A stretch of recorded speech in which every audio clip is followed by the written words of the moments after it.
Hey, what's up, y'all? It's your boy Uncle Huggy, the beloved Uncle Huggy.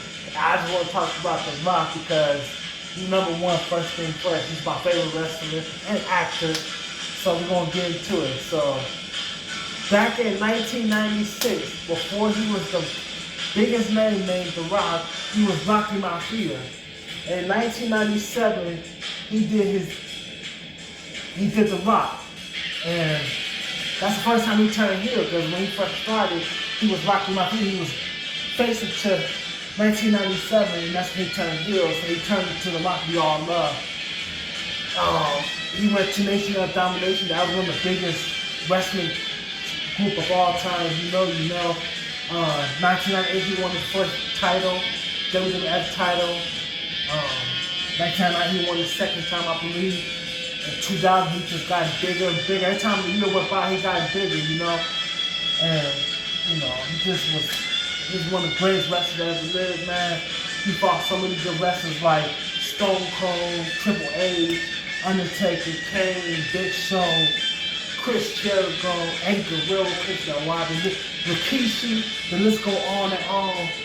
And Rocky Mafia is his first name, and he didn't, and I always said this, and some people disagree, he didn't get as popular until he became The Rock.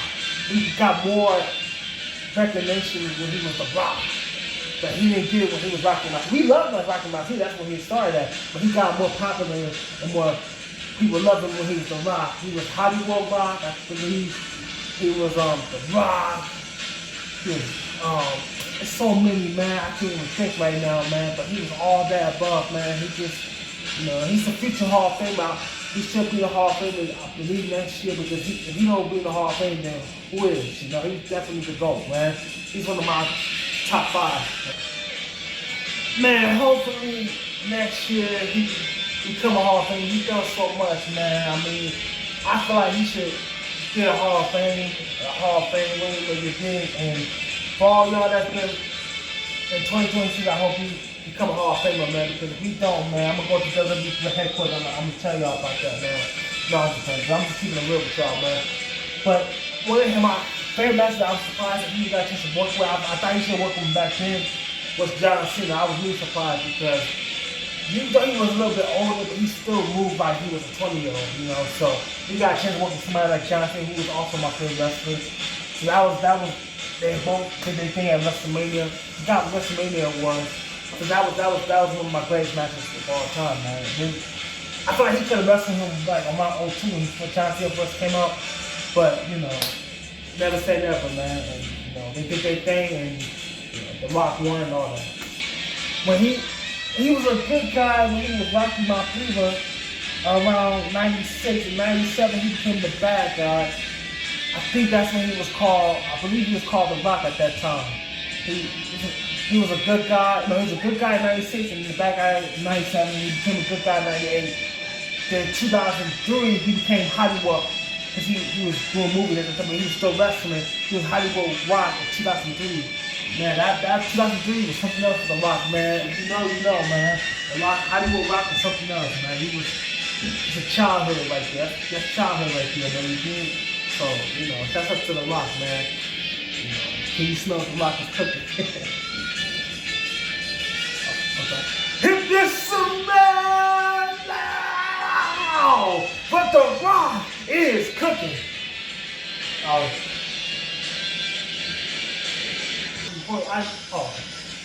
So, for y'all that don't know, for y'all that do know, his dad was a wrestling fan. His dad was named Rocky Johnson. For y'all that you don't know, I'm gonna put you on game. So for all y'all that ask where did he get his wrestling persona, wrestling gimmick and style was from Rocky Johnson, because the stuff that Rocky was doing, he got it from his dad. So that's pretty much where he got his mindset from. Not like saying he had his own mindset, but that's where he got it from.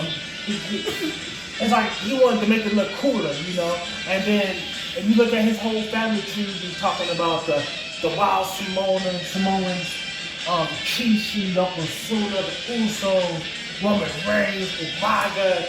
Oh my God, the list going on. Tamika Snuka, and Jimmy Snuka. Oh man. I'm trying. Nia Jazz, all that, and the rest is history, man. So, that's real for us, man, for real. But, I was still sad to this day, but I realized that, you can't wrestle forever. So, to take it back to 2004, he said goodbye, he said his final goodbyes, and, it was just, you can't wrestle forever, man. But I knew that he was going to do something big, so when I realized when he left to do movies. Like I give you one of The Walking Tall. That was one of his breaks right there, so to this day people still talk about why I feel like if he was still around, he would have won more titles than John Cena. I know John Cena would make that too. If he was around more longer and he didn't leave, he would have won a lot of titles, but sadly he didn't, so he came after him. So back in 2011, fast forward to 2011, well, I was still shocked to this day. He came back and he was bald. He didn't have no hair. I think he lost his hair at that time. And at that time, you had R-Truth, who was a beloved wrestler at that time. He was faced in 2008 and he became heel in 2011. So The Miz was already a heel, but he started teaming up with R-Truth, and it was called Awesome Truth. So John Cena at that time, I guess they was their way of saying they liked each other. It was just a wrestling thing. It wasn't really that personal. But they didn't like each other. And John Cena had a poem where he said it's going to be me and The Rock against the Awesome Truth, meaning R-Truth, The Miz. So they wrestled. No, they teamed up and they wrestled those guys. And John Cena and the Rock won. And the end of the match, he rock bottomed John Cena. And then fast forward more later, 2012, they feud, and they wrestle at WrestleMania. The Rock beat him for the first time. And to take it back, fast forward more later, in 2013, they feud again.